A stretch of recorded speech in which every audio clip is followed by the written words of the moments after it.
अस्सलाम वालेकुम। पाकिस्तान के बदहाल शहर कराची से मैं हूं मसूद रज़ा। ये वो बदकिस्मत शहर है जिसकी सड़कें टूटी फूटी हैं, कचरे के अंबार हैं जगह जगह पर।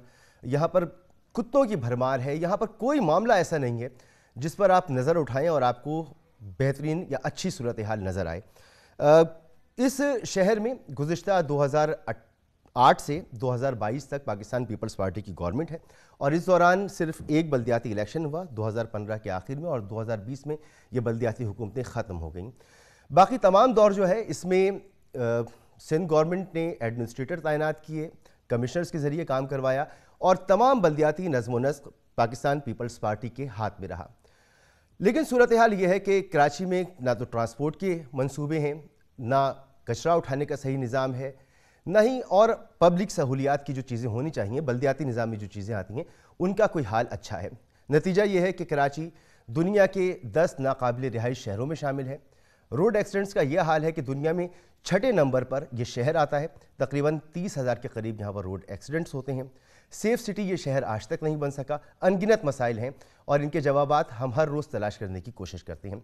लेकिन आज खुशकिस्मती से हमारे साथ बैरिस्टर मुर्तज़ा वहाब साहब मौजूद हैं जो कि एडमिनिस्ट्रेटर हैं कराची के, और एडमिनिस्ट्रेटर बनने से पहले भी हम ये ऑब्ज़र्व करते रहें कि वो कराची की मुख्तलिफ DMCs की निगरानी भी करते रहें, उन्हें देखते भी रहें, इस निज़ाम को बहुत करीब से जानते हैं। CM सिंध के बहुत करीब हैं, बिलावल साहब के बहुत करीब हैं। तो हुकूमत सिंध हो या बल्दियाती निज़ाम हो, इसके लिए बेहतरीन और मौजू तरीन शख्सियत हैं कि वो उन सवालों का जवाब दे सकें जो एक आम आदमी के जहन में उठते हैं। बहुत बहुत शुक्रिया बैरिस्टर मुर्तज़ा वहाब साहब। बहुत शुक्रिया मसूद साहब, आपने मुझे मौका दिया।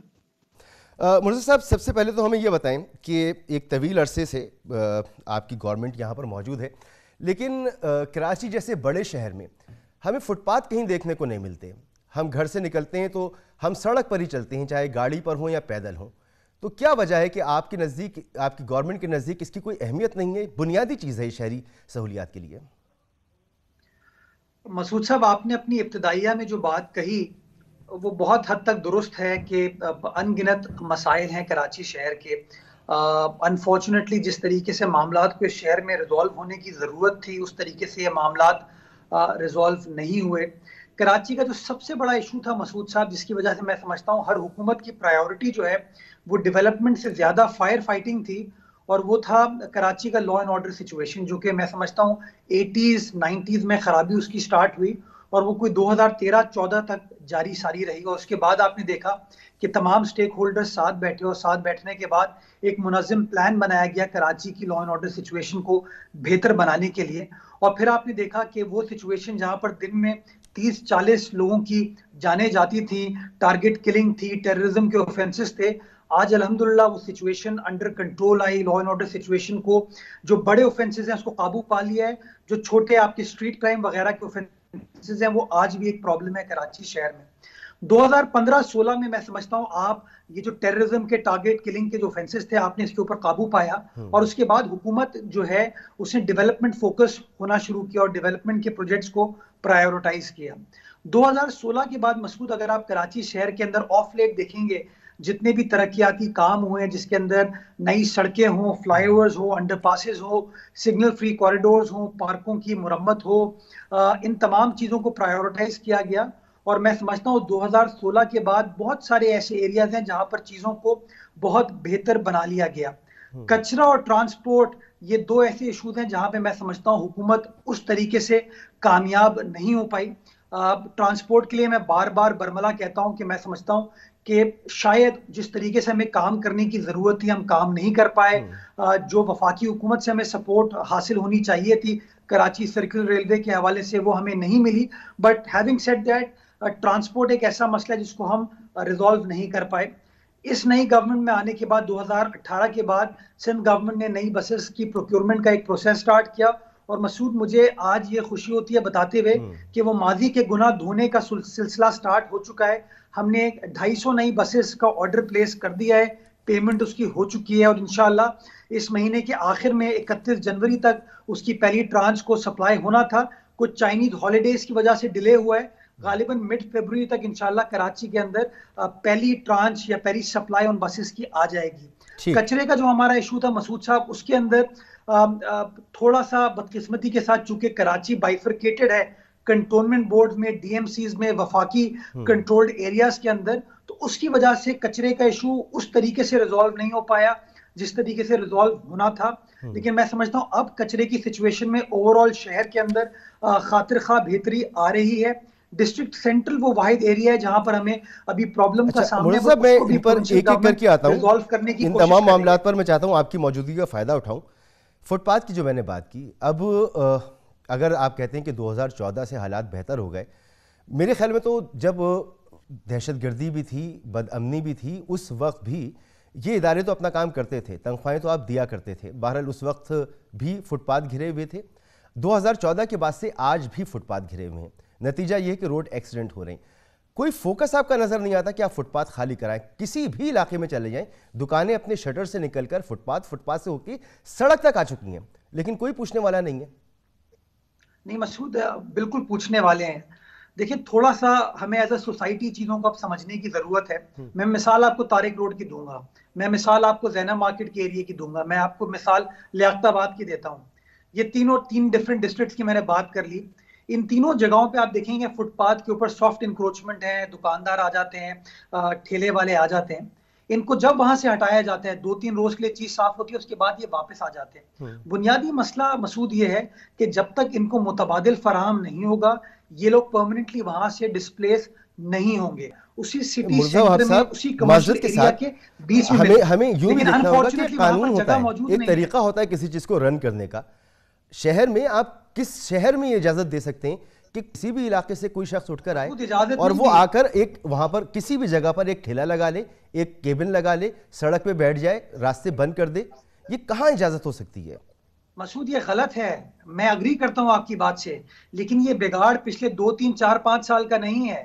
ये साल से आपको स्ट्रीट इकोनॉमी कराची शहर में नजर आती है। जब आप उनको हटा देंगे तो उसका एक मुआशी सेटबैक आता है। सर, सोचा क्या है आपने? आपका फैसला है क्या? करने की जरूरत है। देखिए, प्रॉब्लम तो है, अब आपका फैसला क्या है? आपने क्या सोचा है, क्या कर रहे हैं आप इस पर, ये बताएं ना। देखिए, इन लोगों को जब तक आप मुतबादिल फराहम नहीं करेंगे, ये लोग आपको नहीं लगता मुर्जा साहब के अर्बन माइग्रेशन शहर का बहुत बड़ा इशू है और उसके लिए आप बहुत टॉलरेंस रखते हैं कि कोई भी आए, कहीं पर भी काम शुरू कर दे, कोई पूछने वाला नहीं है? ऐसा तो नहीं हो सकता ना यहाँ से उठी कोई शारजा में जाकर किसी फुटपाथ पर ठिया लगा ले। शारजा तो छोड़े, लाहौर में नहीं कर सकता कोई शख्स ऐसा, आप मगर कराची में तो आम ही है। एक ये शायद आप खास बात कह दें सूबा सिंध की कि फराख दिल लोग रहते हैं कि तमाम परेशानियों के बावजूद, आप कराची शहर के बारे में सिर्फ बुरी बात सुनते हैं मीडिया पे, बट उसके बावजूद आपको अगर पाकिस्तान का कोई ऐसा शहर नजर आएगा जहां पे आज भी लोग माइग्रेट कर रहे हैं, लोग आने को तैयार हैं अपनी फैमिली के साथ, अपने मुआश के लिए, अपने कारोबार के लिए। साहब, ये कोई तारीफ की बात नहीं है। कराची जितने मेट्रोपॉलिटन कॉस्मोपॉलिटन सिटीज हैं वहां पर यह मसला होता है और अर्बन माइग्रेशन को डिस्करेज करने के लिए हुकूमतें इक़दाम लेती हैं। ये कोई तारीफ की बात नहीं है कि लोग यहाँ पर आ रहे हैं, आके निजाम को दरम बरम कर रहे हैं। आए, तरीके से काम करें, कानून के मुताबिक काम करें, 100 बिस्मिल्लाह, लेकिन कानून तोड़ के काम करें और आप उसे कहें कि फराक दिली है, ये तो कोई अच्छा आर्गुमेंट नहीं है मुर्तज़ा साहब। नहीं मसूद, हियर मी आउट। मैं एक चीज समझाने की कोशिश कर रहा हूं। मैं कह ही आपको रहा हूं कि कराची की तमाम खामियों के बावजूद लोग आते हैं। कोई ना कोई कराची के अंदर एक चार्म है कि तमाम डिफिकल्टीज के यही चार्म है ना मुर्तज़ा साहब कि कोई भी आए और किसी भी जगह पर ब्लॉक करके रास्ता बैठ जाए, उसे काम की इजाजत होती है यहाँ पर। यही तो एक सबसे बड़ा चार्म है। मसूद, सुन ले मेरी बात। मैं फिर आपको कह रहा हूं कि कोई इजाजत नहीं है इसकी, कोई इजाजत नहीं है, लेकिन सरकार को, रियासत को यह फैसला करना होगा और ये फैसला कोई प्रोविंशियल गवर्नमेंट, कोई लोकल गवर्नमेंट या वफाकी हुकूमत अकेले नहीं कर सकती है। मैं समझता हूँ रियासत को तमाम स्टेक होल्डर्स के साथ बैठ के इसके ऊपर फैसला करना होगा। शहर को मैनेज करना सिंध हुकूमत का काम है, बुनियादी तौर पर सिंध हुकूमत का काम है। आप मान रहे हैं कि ये प्रॉब्लम है और आप कहते हैं कि इसमें पूरी रियासत आए। मसूद, एक मिनट। मसूद, ये बड़े आसानी से आप कह देते हैं कि कराची को चलाना सिंध हुकूमत का काम है। आप मुझे बताइए कि एक ऐसे शहर में जिसके अंदर 11 वफाकी म्यूनिसिपल एजेंसीज हो, 11 वफाकी इदारे हो, आप कहते हैं प्रोविंशियल गवर्नमेंट अकेले चला लेगी? सर, आप अपने आपका जो 33% या 27% हिस्सा है, कम से कम उसको तो कर लीजिए, बाकियों की बात बाद में कर लेंगे। मसूद, इतने बड़े शहर के अंदर, जिस शहर की आबादी आज तक सही तय नहीं की जा सकी, उसके अंदर आप मुझे कहते हैं मैं आइसोलेशन के अंदर एक हिस्से को ठीक कर दूं। जो आपकी जिम्मेदारी है, मैं तो आपकी जिम्मेदारी कह रहा हूं, आपके दफ्तर के सामने फुटपाथ पर अगर इंक्रोचमेंट है तो कम से कम वो खत्म होनी चाहिए। आपकी दफ्तर की बैक साइड पर अगर सड़कें उधड़ी हुई पड़ी हुई हैं और कचरे के ढेर लगे हुए, उनको तो ठीक होना चाहिए। मसूद, अगर आप मेरी बात समझने की कोशिश नहीं करें, मैं तो आपके साथ एक डिस्कशन करने की कोशिश कर रहा हूं, मैं आपको समझाने की कोशिश कर रहा हूं कि मैं तो चाहूंगा कि मेरे शहर के अंदर कोई इंक्रोचमेंट ना हो, तमाम वॉकवेज बिल्कुल क्लियर हो, लेकिन अनफॉर्चुनेटली वो जो लोग आते हैं वो इसी पाकिस्तान के बसने वाले हैं ना, मेरे पाकिस्तान के शहरी हैं। हाँ। अगर उनके खिलाफ कार्रवाई स्टार्ट हो जाएगी तो उसके बाद एक और इंसानी अलमिया जन्म लेता है। पाकिस्तान के शहरियों को ये इजाजत होनी चाहिए कि वो कानून को तोड़ दें, वो निजाम को दरहम बरहम कर दें। अगर आप मेरी बात नहीं समझना चाहते या मेरी बात से इत्तफाक नहीं करना चाहते, मैं आपकी राय का एहतराम सवाल कर रहा हूं, बट मैं अपना पॉइंट ऑफ व्यू कन्वे कर रहा हूं। ये खराबी आज की नहीं हुई है, ये वो 80s 90s के जमाने से चली आ रही है। आप बिल्कुल सही आपने टॉपिक उठाया। मैं आपको गुजारिश ये करता हूं, आप अपने चैनल के तवज्जुद से तमाम सियासी जमातों को, तमाम इंतजामिया को बुला लीजिए, एक इसके ऊपर राउंड टेबल कॉन्फ्रेंस करते हैं बियॉन्ड पॉलिटिक्स, कि कोई इसके ऊपर ना लसानियत का एंगल लेके आए, ना कोई सियासी एंगल लेके आए, ना कोई इंतजामी एंगल लेके आए। मैं आपके साथ खड़ा हूंगा, मैं एक काम करा के दूंगा, but I want complete support from every Murtaza साहब, फिर बंद कर देना असेंबली को। क्यों चला रहे हैं असेंबली को? आप लोग में अगर इत्तेफाक नहीं हो सकता और फैसले नहीं ले सकते, मीडिया पे ये सारी बातें कर देंगे। हम तो आपसे सवाल कर रहे हैं कि जी ये सहूलियात नहीं है, कराची की जिंदगी अजीरन हो गई है। आज कराची दुनिया में 6ठे नंबर पर फिर आप ऐसा करें, ट्रैफिक के हवाले से बदतरीन शहर है। मसूद, फिर ठीक है, आपको मेरी बात से आपको इत्तेफाक नहीं करना तो मैं भी वही काम करता हूं। जैसे ऑर्डर्स लोग पास करना शुरू कर देते हैं, लोगों को उठा के फेंक दिया जाता है, उसके बाद वो किसी और सड़क पर जाके बैठते हैं और फिर वो प्रोटेस्ट और एहतजाज जो है ना सियासी जमातों या हुकूमतों के खिलाफ करते हैं। आप मेरी बात से इत्तेफाक ना करें, मुझे इसका हल बता दीजिए, फिर मैं आगे बढ़ूं। मैं आपको हल बता रहा हूं कि इसमें जो सियासी जमात कार्रवाई करने जाएगी, जो इंतजामिया कार्रवाई करने जाएगी, लसानियत का पहलू लोग ले आएंगे, सियासत का पहलू ले आएंगे। तो आप एक अच्छा इशू उठा रहे हैं, आइए मिलकर लोगों को जोड़ें, मामले का सस्टेनेबल सोल्यूशन निकालते हैं। मैं आपके साथ खड़े होने को तैयार हूं, साथ काम करने को तैयार हूं, लेकिन ये नहीं हो सकता कि मुर्तजा वहाब कार्रवाई करने के लिए जाए और फिर मेरा कोई एमकेएम का दोस्त मेरे खिलाफ बात करे, मेरा एएनपी का कोई दोस्त मेरे खिलाफ बात करे। कानून के सामने ये बातें बहुत बेमायने होती हैं। आपने कानून के मुताबिक चलाना है, मेरी बात तो बेमायने। आगे बढ़ते हैं, आगे बढ़ते हैं। एक मिनट मसूद, एक मिनट देखिए, ये जो बातें होती है ना प्लेइंग टू द गैलरीज वाली, ये आप कर ले। सुप्रीम कोर्ट ने बड़े इस तरह के ऑर्डर्स पास किए कराची शहर के अंदर, मसले हल नहीं हो पाए जब तक बिला तफरीक पॉलिसीज पाकिस्तान भर में नहीं बनेंगी। मुर्तज़ा साहब, ये जो लोग सड़कों पे बैठते हैं, ये आप ही के इदारों को बीट्स देते हैं, पैसे देते हैं, आपको अच्छी तरह से पता है। आप मेरे साथ, आपको पता है इस बात अभी आप छोड़िए, कल मेरे मसूद, एक मिनट मसूद, मेरे साथ अभी आप इस्लामाबाद चलिए, मैं आपको दिखाता हूं सुपरमार्केट पे कौन सी फुटपाथ के ऊपर कौन सी कार्रवाई हो रही है। जिना सुपरमार्केट मैं दिखाता हूं, इस्लामाबाद की हर गली में मैं आपको दिखाता हूं। मैं कराची की बात कर रहा हूं, सड़कों पे बने हुए हैं, मैं कराची की बात कर रहा हूं जहां 2008 से 2022 तक आपकी हुकूमत है, मैं वहां की बात कर रहा हूं। Sorry Masood, I am sorry, आप गलत बात कर रहे हैं। मैं आपको समझाने की कोशिश कर रहा हूं कि पॉलिसीज अगर मुल्क भर में यकतरफा नहीं होंगी, बैलेंस नहीं होंगी। कराची में 18वीं तरमीम के बाद का पाकिस्तान है जहां तमाम इख्तियारात आपके पास हैं, आपके शहरियों को आपको शहरी सहूलियत फराहम करनी है। मसूद, मैं आपकी राय का एहतराम करता हूं, बट मैं उससे इख्तिलाफ करता हूं, बड़े एहतराम के साथ इख्तिलाफ कीजिए, मगर इससे शहर का निजाम ठीक नहीं हो रहा। एक तरह की शहर की सांस घुट रही है, दम घुट रहा है शहर का, शहर बहरहाल। अच्छा चले, ये मामला मसूद एक मिनट जी, you play to the galleries, I will not. आप ऐसा कह लीजिए। बहरहाल आप ट्रैफिक के मामला पे आ जाते हैं। आप बसें लेकर आने की बात कर रही हैं, ठीक है, बसें आप ले आए, 240 बसें, जिसमें से कुछ लाड़काना में चलेंगी, कुछ यहाँ चलेंगी। यहाँ पे हज़ारों बसों की ज़रूरत है, बहुत लंबा इस पर काम करना पड़ेगा। लेकिन जो ट्रैफिक अभी यहाँ पर चल रहा है, चाहे वो मिनी बस हो, वो रिक्शा हो, वो टैक्सी हो, मुर्तज़ा साहब, वो आपके अपने इदारों के कवानीन की खिलाफ वर्जी कर रहे हैं। वो फिट गाड़ियाँ नहीं हैं, उनके अंदर इमरजेंसी एग्जिट्स नहीं हैं, उनके यहाँ प्रॉपर सीट्स नहीं हैं, उनके यहाँ प्रॉपर जिस फ्यूल पे चलनी चाहिए उस फ्यूल पे वो गाड़ियाँ नहीं चल रही हैं। कोई देखने वाला नहीं, कोई सुनने वाला नहीं। इसमें तो ना किसी जमात का कोई ताल्लुक, ना ये बल्दियाती हुकूमत के मातहत आता है, ये तो प्योरली महकमा हुकूमत सिंध का है। लेकिन बदतरीन ट्रैफिक का हाल है यहाँ पर, पब्लिक ट्रैफिक का हाल है। रिक्शा टैक्सी में मीटर्स तक मौजूद नहीं है। आप मेरी बात किसी चीज पर अगर सुनने और समझने को तैयार नहीं है तो I can not have a proper discussion with you Masood. मैं सवाल कर रहा मैं हूँ कभी भी गलत चीज पर जोर नहीं डालता।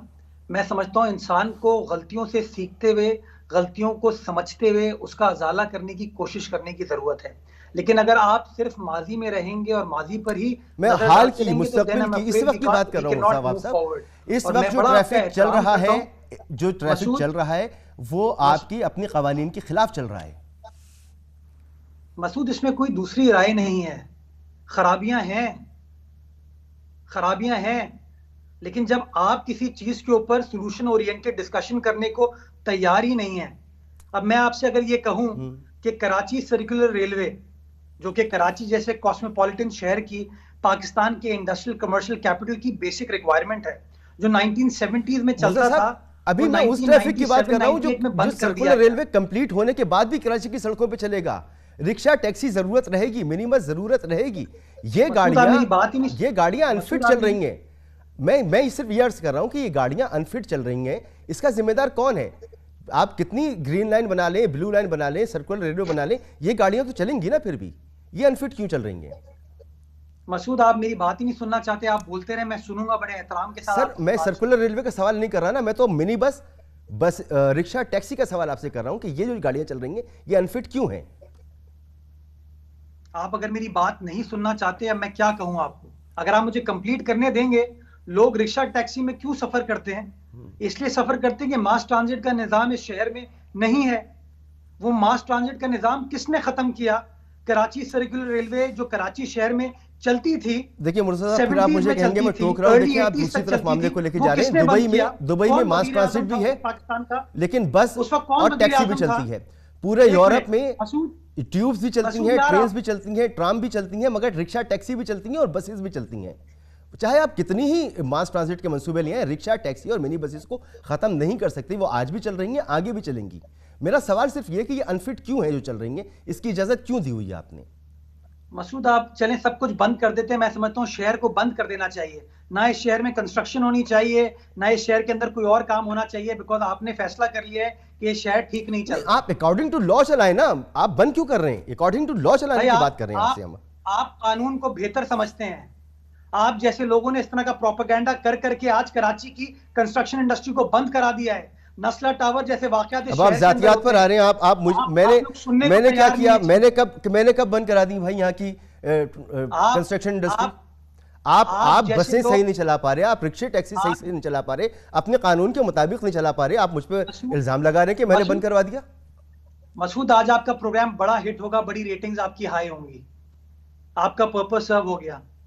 मुर्तज़ा साहब, मैं सिंपल सा सवाल कर रहा हूं कि एक रिक्शा जो फिट नहीं है वो कैसे चल रहा है, जिसकी हेडलाइट्स टूटी हुई हैं, जिसके जहन को बंद करके, मुर्तज़ा साहब, जहन को बंद करके अगर आप बातचीत मुझसे करेंगे तो मैं आपको सॉल्यूशंस नहीं दे सकता। मुर्तज़ा साहब, मैं तो सिंपल सा सवाल आपसे कर रहा हूं, क्या आपको ये ट्रैफिक, ये बदतरीन ट्रैफिक, ये अनफिट ट्रैफिक सड़क पे चलता नजर नहीं आ रहा? देखिए यहाँ पर 30,000 एक्सीडेंट हो रहे हैं हर साल के। Masood, I will stay quiet. You can say whatever you want. मैं तो सिर्फ ये कह रहा हूं कि इसको क्यों इजाजत दी हुई है? समझते हैं आप, इकोनॉमी समझते हैं आप, ट्रांसपोर्ट समझते हैं आप, सोशल एक्टिविटी समझते हैं आप, सब समझते हैं आप। प्लीज बताइए, मैं आपकी बात सुन रहा हूं, बल्कि मैं नोट्स भी लेना शुरू कर देता हूं। मुर्तज़ा वहाब साहब, क्या ये जो गाड़ियां चल रही हैं इनके पास फिटनेस सर्टिफिकेट होता है? नहीं होता तो क्यों चल रही हैं? और अगर होता है तो फॉल्स फिटनेस सर्टिफिकेट इन्हें कैसे मिलता है?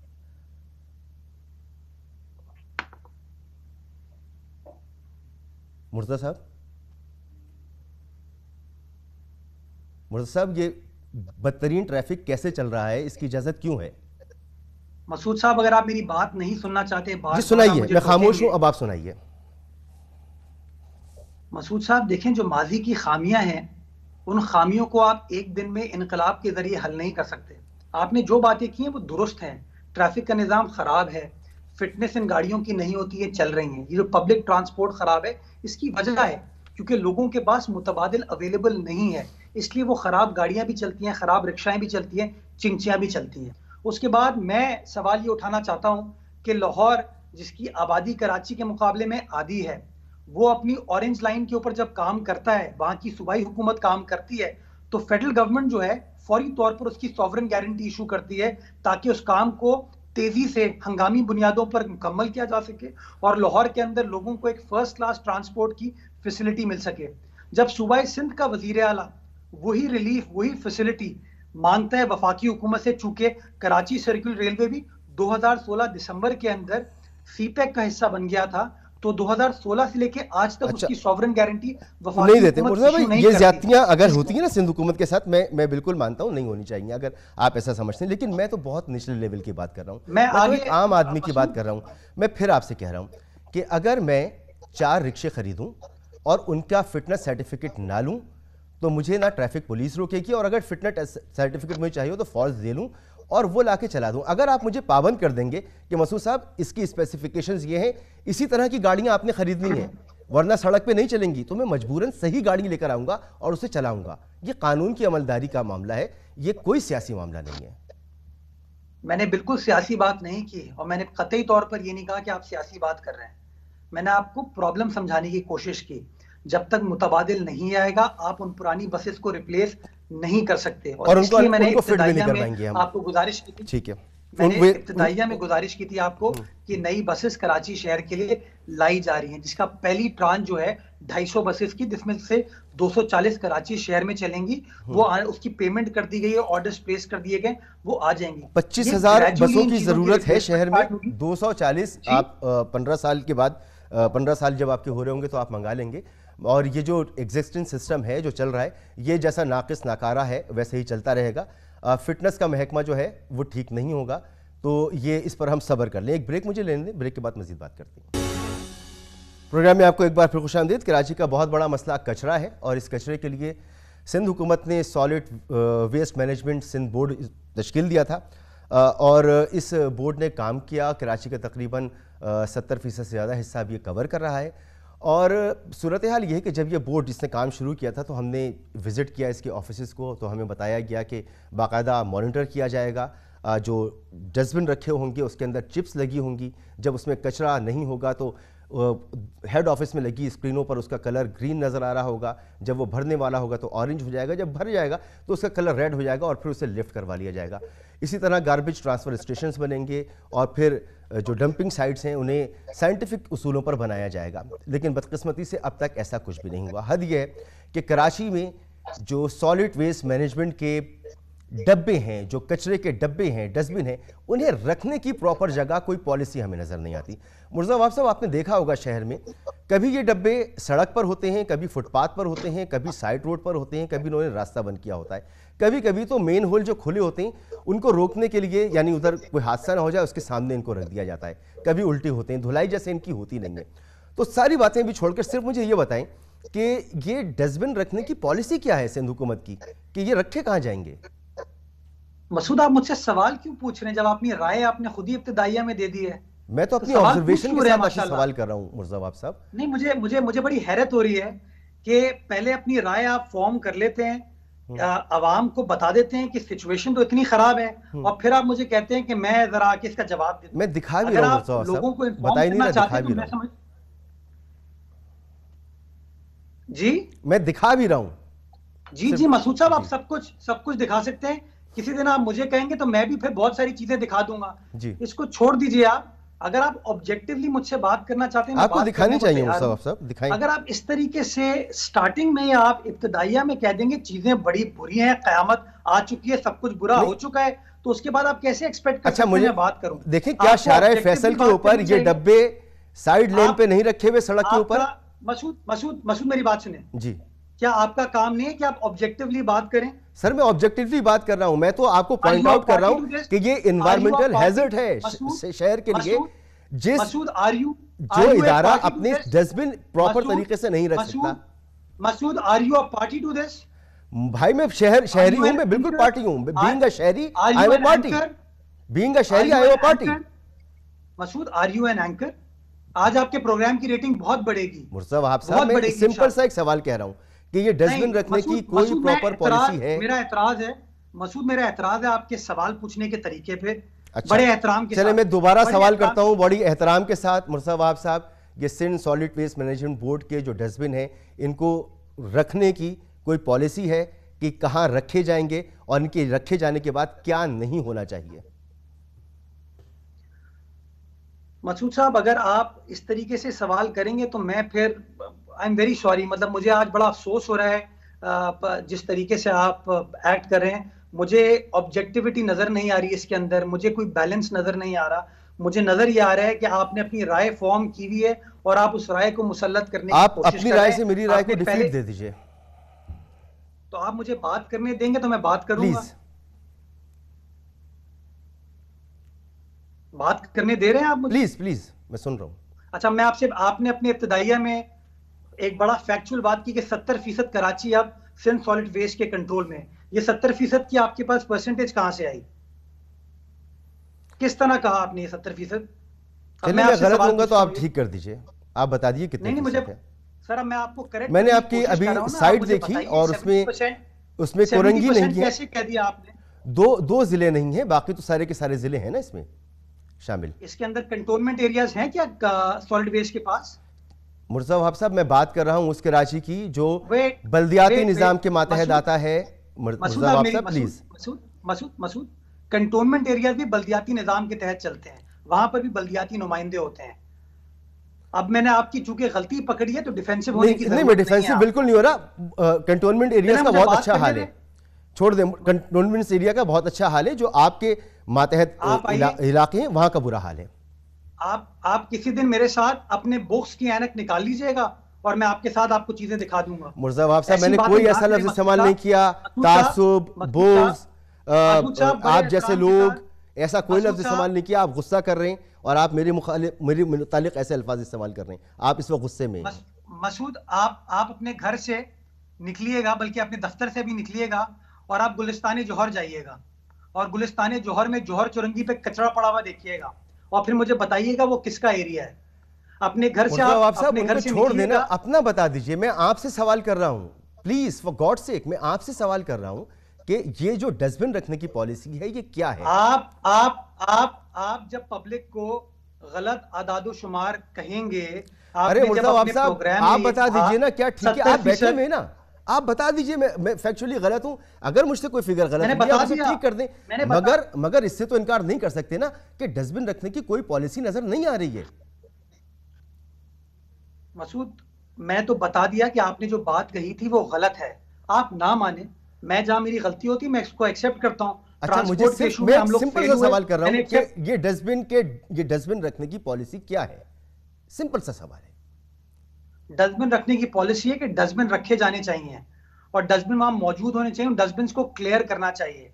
उन डस्टबिन को जहां जहां सॉलिड वेस्ट की जुरिस्डिक्शन है वहां पर आपको डस्टबिन नजर आते हैं, डस्टबिन क्लियर होते हैं। कभी उन एरियाज पर नजर डालिएगा जहां पर डस्टबिन ही मौजूद नहीं है, और जहां पर कचरा कुंडियां बना दी जाती हैं, ये फुटपाथ पे भी रखे जा सकते हैं, कचरा डाल दिया जाता है, ये फुटपाथ पे भी रखे जा सकते हैं, ये सड़क के ऊपर भी रखे जा सकते हैं, ये साइड रोड पे भी रखे जा सकते हैं, ये किसी भी जगह पे रखे जा सकते हैं, चाहे इससे रास्ता रुक रहा हो। सड़क के, अब आई डोंट नो आप किस तरह बात कर रहे हैं। सड़क के बीच में तो नेचुरली नहीं रखा जा सकता। इनको ऐसी जगहों पे रखा जाता है जहां से गार्बेज कलेक्ट किया जाता है। गाड़ी वहां पर आती है, बिन को उठाती है, क्लियर करती है, बिन को वहां पर छोड़ के वापस चले जाती है। ये उसका पर्पस है। सड़क के बीच में सेंटर पे तो हो नहीं सकता ये। अच्छा, बहरहाल आपको चाहिए सदर के इलाके को ज़रा एक बार विजिट कीजिए, शारा फैसल को विजिट कीजिए। एयरपोर्ट से जब आप आ रहे होंगे टूवर्ड्स सदर तो आपको नज़र आएगा कि सड़क पर जो स्लो लेन है उसके ऊपर ये डस्टबिन रखे हुए। मैंने इख्तिसार से ये बात बताई और 10 जगह जो मैं बता सकता हूँ और दिखा सकता हूँ। तो शुक्र है आपने ये नहीं कहा कि सड़क के बीच में रख दी जिस तरह आप इब्तिदाइया में बात कर। जी हाँ, सड़क के बीच में ज़रा आप जाइए, अपना शेरशाह के इलाके में आप जाके देखिए, आपको नजर आएंगे। और इसके अलावा सदर के इलाके में आप जाएं, उर्दू बाजार के इलाके में जाएं, सड़क के बीच में नजर आएंगे आप। झील पार्क, आप झील पार्क की बैक साइड पे देखें, सड़क के बीच में नजर आएगा आपको। मसूद, मैं और आप साथ चलेंगे और मैं आपको फैक्चुअली दिखाऊंगा कि कुछ बातें आपने गलत की हैं, कुछ बातें आपकी मुनासिब हैं। आप बेशक इस बात को एक्सेप्ट ना करें, मैं रीजनेबल आदमी हूं। जहां आप दुरुस्त बात करेंगे मैं उस बात का एहतराम करूंगा, जहां आप गलत कहेंगे मेरा हक है कि मैं आपकी गलती की निशानदेही करूं। कराची शहर में छोटी बड़ी गाड़ियां जो हैं वो कचरे लेकर दाएं बाएं घूमती रहती हैं कि कोई फ्रूट चुन रहा होता है, कोई हड्डियां चुन रहा होता है, कोई गत्ता चुन रहा होता है, कोई उसके अंदर से कपड़े चुन रहा होता है। सर ये कचरा जो है ये तो गवर्नमेंट ऑफ सिंध की प्रॉपर्टी है, इस पर आपने कैसे अलाउ किया है कि करोड़ों रुपए का कचरा जो है प्राइवेट लोग उठा के ले जाते हैं, बजाय ये कि हुकूमत इससे पैसे कमाए? मसूद, ये बड़ा प्रॉब्लम था इस शहर के अंदर। ये स्कैवेंजर्स जो हैं शहर भर में आपको मंडलाते हुए नजर आते थे, और जहां कहीं भी बल्दियाती इदारे या सिंध सॉलिड वेस्ट वाले कार्रवाई करते थे तो हमारे साथ झगड़ा भी इन्होंने किया। मैं आपको रीसेंट मिसाल दूंगा, कोरंगी जिले के अंदर जब सॉलिड वेस्ट ने काम करना शुरू किया तो वहां पर ये जो स्कैवेंजर्स थे जो कचरा चुनते हैं, इनकी एक माफिया है, उन्होंने हमारे वर्कर्स के ऊपर अटैक कर दिया, मार कुटाई की, सब कुछ किया। फिर हमें अपना कानूनी चाराजोई स्टार्ट करनी पड़ी, हमने एफआईआर कटवाई, उनको अरेस्ट किया। तो अब ये प्रोसेस आहिस्ता आहिस्ता स्टार्ट हो रहा है। जूं जूं सिंध सॉलिड वेस्ट का एरिया ऑफ जुरिसडिक्शन बढ़ता जा रहा है, इसके ये और ज्यादा फाल होता जा रहा है, उसी तरीके से हम अपने आप को असर्ट करें ताकि ये जो स्कैवेंजर्स जगह जगह घूमते हैं इनको रोका जा सके। मगर मुर्तज़ा वहाब साहब, ये तो जो jurisdiction solid waste management board की है वहां पर भी चुनते फिरते हैं और ये कॉन्ट्रैक्ट होते हैं। मेरी जो मालूमात है वो ये है कि आपके डीएमसीज के और सॉलिड वेस्ट मैनेजमेंट के ऑफिसर्स जो हैं वो इनसे डील करते हैं, इनको कॉन्ट्रैक्ट देते हैं, ये घर घर से कचरा चुनते हैं, हर घर से 300 रुपये से 500 रुपये तक वसूल करते हैं, फिर ये कचरा लाके सड़कों में फेंक देते हैं, फिर वहाँ से चुनने वाले आते हैं, उनसे अलग ठेका है, वो कचरा चुन के लेके जाते हैं, उनको कोई रोकता नहीं है। तो ये करोड़ों रुपए का कारोबार जो है कचरे पर ये हो रहा है और ये आपके ऑफिसर्स आपके इदारे कर रहे होते हैं, जिसकी वजह से शहर में कचरा जगह जगह नजर आता है। अब अगर आप इजाजत देंगे तो मैं जवाब दूं उसका। जी इजाजत है सर? Sir please. ये कुरंगी जिले में होता था, जहां से चूंकि कचरे का निजाम उठाने का नहीं था तो ये अफगानी बच्चे जो हैं लोगों के घरों से जाके कचरा उठाते थे और कचरा उठा के वो इस तरह की चीजें करते थे। मलीर में तो भी ऐसा ही है। इजाजत जो है सिंध सॉलिड वेस्ट ने या सिंध हुकूमत ने नहीं दी हुई, इसकी इजाजत सर मलीर में भी ऐसा ही है, सरजारी में भी ऐसा ही है, सदर में भी ऐसा ही है, मेमार में भी ऐसा ही है।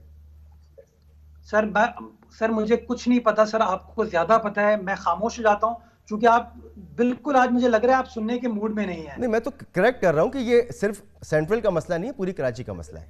मुर्तज़ा साहब, कुत्ते शहर में और सिंध में 25 लाख कुत्ते जो आदाद शुमार हैं उसके मुताबिक, और 15 लाख कुत्ते कराची शहर की गलियों में मंडलाते फिर रहे हैं। अदालतें कह रही हैं जी इनका सद्देबाब कीजिए।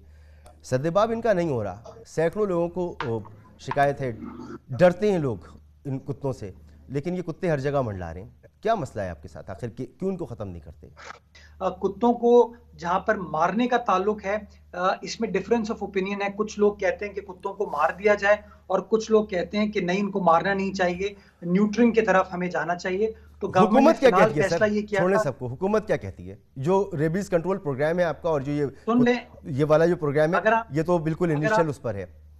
अगर आप मुझे बात को मुकम्मल करने की इजाजत देते हैं मसूद, तो शायद मैं अपनी बात को मुकम्मल करते हुए आपको बता देता। मैंने आपको बताया कि हुकूमत ने फैसला ये किया कि न्यूट्रिंग इन कुत्तों की जाए ताकि इनकी मजीद पॉपुलेशन में इजाफा ना हो, ये प्रोक्रिएट ना कर पाए। और वो न्यूट्रिंग का जो प्रोसेस है वो स्टार्ट हो गया है कराची के मुख्तलिफ मकामात पर। अफजल जैदी साहब हैं ग्रेड 19 के अफसर जो कि इसके प्रोजेक्ट डायरेक्टर हैं और जो उसको पर्सनली मॉनिटर कर रहे हैं। तो उर्सा साहब, आपके हिसाब से जो आदाद शुमार है कितने कुत्ते होंगे इस वक्त कराची शहर में गलियों पर? मेरा नाम मसूद रजा नहीं है, तो मेरे पास जब नंबर नहीं होगा ऑथेंटिक मैं कभी कमेंट नहीं करूंगा उसके ऊपर। मेरे पास नंबर्स इस वक्त एग्जैक्टली नहीं है। आपकी हुकूमत ने एक प्रोग्राम शुरू किया है ना, तो एस्टिमेट होगा कि कितने अरसे में आप इसमें काबू पाएंगे। तो नंबर होना चाहिए आपके पास। अगर इस मामले का PC1 बना है तो आपके पास नंबर होना चाहिए। मसूद, मुझे नहीं पता था आप कुत्ते के इशू के ऊपर बात करेंगे, वरना मैं तमाम आदाद शुमार लेकर आ जाता। माशाल्लाह आपके पास कोई मीटिंग होल्ड की होगी, कहीं सुना होगा आपने, ये बड़ा मसला है, कहीं तो सुना होगा। मैं मसूद गलत बयानी करता नहीं हूँ भाई, मैं टीवी का एंकर नहीं हूँ, तो इसलिए मैं जो बात करूंगा आप गुस्सा कर रहे हैं मुसलसल, और चूंकि मेरे पास नंबर्स नहीं है तो मैं कहूंगा गुस्से में। मैं गुस्से में नहीं, मैं तो मुस्कुरा रहा हूँ मसूद। आपने मुझे बात ही नहीं करने दी, आप ताने पे ताने भी आपने मारे। मैंने आपकी बात मैं सवाल करता हूं, आपको के साथ और एहतराम के साथ सुना है और अभी मुस्कुरा रहा हूँ। इंशाल्लाह मुझे कोई एतराज नहीं है, आपको जो तनकीद करनी है करें। अच्छा, तो कोई आदाद शुमार नहीं है इसके मेरे पास इस एडमिनिस्ट्रेटर वक्त कराची के पास? Masood, again don't twist my words. आपने मुझे नहीं बताया था कि कुत्ते के इशू के ऊपर बात करेंगे, तो मेरे पास इस वक्त ऑफ द कफ वो इन्फॉर्मेशन अवेलेबल नहीं है। आप मेरे पास आ जाइएगा, जो एग्जैक्ट इन्फॉर्मेशन होगी वो मैं आपको प्रोवाइड कर दूंगा, लेकिन चूंकि मेरे पास मौजूद नहीं है इसलिए मैं आपको वो नंबर दे नहीं अच्छा, सकता। मुझे अंदाजा था क्योंकि आपकी जुरिस्डिक्शन है, तो बीइंग एडमिनिस्ट्रेटर कराची आपको इसके बारे में पता होगा। बहरहाल आप कहते हैं आपके पास नहीं है, आगे बढ़ते हैं। कराची में कितने सहाफी हैं इस वक्त मसूद? मुर्सा आप साहब, मैं एडमिनिस्ट्रेटर की कितने बात कर सहाफी रहा हैं इस हूं। वक्त? कितने सहाफी हैं मसूद? मैं पैमरा में हूं। आपको मैं पता है? आप क्या समझ रहे हैं मुर्सा आप साहब? नहीं, क्या आप क्या माशाल्लाह मतलब? आपको सब पता है। चले नहीं, छोड़े, मैं कोई ये बताएं सहाफियों की दुनिया तंजीम चला रहा हूं। दुनिया न्यूज में कराची में कितने मुलाजिमीन हैं? मुर्जा आप साहब, क्या मैं एडमिनिस्ट्रेशन देख रहा हूँ, एचआर देख रहा हूँ? अगर मेरे मुतालिक मामला है, आपकी जुरिस्डिक्शन है, आपका एक काम है। एक कराची में कुत्तों के काटने के वाकयात बढ़ते चले जा रहे हैं, अखबारों में इसको पेंडेमिक लिखा है। चले आप चले तो इसका चले मतलब है आप कोई मीटिंग ही आपने होल्ड नहीं की इसके उससे मसूद मुतालिक, इस सीरियस मामले मसूद पर?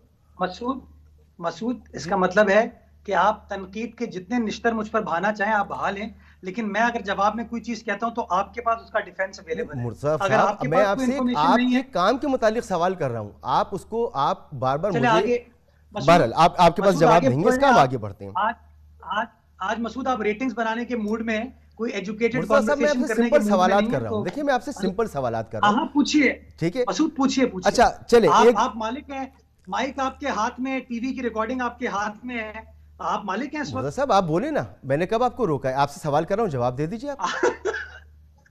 मसूद आपने इतनी बार मुझे रोका है, इतनी बार टोका है, उसके अच्छा बाद चले, भी अब आप कह रहे बता हैं दें, रोका नहीं। खैर, आप बिस्मिल्लाह। बता दें कि आपकी केएमसी के बिस्मिल्लाह करें, नो जुरिस्डिक्शन प्रॉब्लम। में कितने कुत्ते मसूद हैं? बिस्मिल्लाह करें, मसूद बिस्मिल्लाह केएमसी करें। के जुरिस्डिक्शन में कितने कुत्ते हैं जिनको आपने किसी भी तरीके से न्यूट्रलाइज करना है, या जो भी आपको उसका हल निकालना है? कितने कुत्ते हैं? आपने कहा डीएमसी की जुरिस्डिक्शन में, अब आपको ये केएमसी पता सर, होना चाहिए था केएमसी। कि डीएमसी मेरी जुरिस्डिक्शन में नहीं केएमसी आती। कहा है मैंने। जी, तो केएमसी की जुरिस्डिक्शन में कितने कुत्ते हैं, क्या कहा आपने? ये हाँ, अंदाजन कितने कुत्ते होंगे जिनके मुतालिक आपको कोई यार फैसला मैं करना है? मसूद मसूद मैं कैसे, मुझे I am it is quite unbelievable कि आज आप किस मूड में हैं कि मैं आपको कह रहा हूं कि मेरे पास वो इंफॉर्मेशन नहीं है। नहीं है, ओके। मुर्सा वहाब साहब, एक और बहुत छोटा सा मामला है, मगर ये बहुत इंपॉर्टेंट है, और वो ये कि हमारे शहर में माजूर लोग भी हैं, कमज़ोर लोग भी हैं, बीमार भी हैं, बच्चे भी हैं, ख़वातीन भी हैं। हमारा पूरा इंफ्रास्ट्रक्चर उन्हें कहीं सपोर्ट नहीं करता। ना तो वो निकल कर अपने दफातर में जा सकते हैं, अगर काम करने के काबिल हैं भी, कोई छोटी मोटी माजूरी है वो नहीं जा सकते। ख़वातीन जिनको बाहर चलना होता है, बच्चों को लेकर बाहर नहीं निकला जा सकता। फुटपाथ की बात मैंने आपसे कर दी, घिरे में उनकी बनावट गलत है। अब आपने शहर में जो नई सड़कें बनाई हैं, इसके ऊपर जो पेडेस्ट्रियन ब्रिज बनाए हैं, इसमें किसी पर भी रैंप मौजूद नहीं है। हालांकि सिंध हुकूमत का ये करारदाद भी है सिंध असम्बली से, इसके अलावा कवानीन में भी शामिल है, कंस्ट्रक्शन कोड में भी शामिल है। क्या वजह है? क्या नज़रअंदाज कर दिया है बीमार कमज़ोर लोगों को, गरीब लोगों को? मसूद आपका सवाल इज वेल टेकन। ये सवाल बड़ा अहम है कि ये जो फिजिकली डिसेबल्ड लोग हैं या डिफरेंटली एबल्ड लोग हैं, इनको मेन स्ट्रीम में लाने के लिए इन चीज़ों को करना ज़रूरी है। जो नए पेडेस्ट्रियन ब्रिजेस कराची शहर में बने हैं, और शारे फैसल के बहुत सारे ब्रिजेस की मैं आपको मिसाल दे सकता हूँ, उसके अंदर रैंप बनाई गई है, रैंप वहां पर मौजूद है।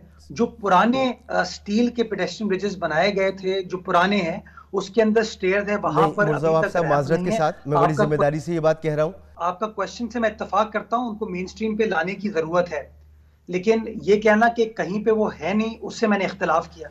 नहीं है, नहीं है। मैंने शारा फैसल का नाम लिया, मैं राशिद मिनास रोड का नाम ले रहा हूँ, शारा कायदीन का नाम ले रहा हूँ, मैं नाम ले रहा हूँ आपके सामने।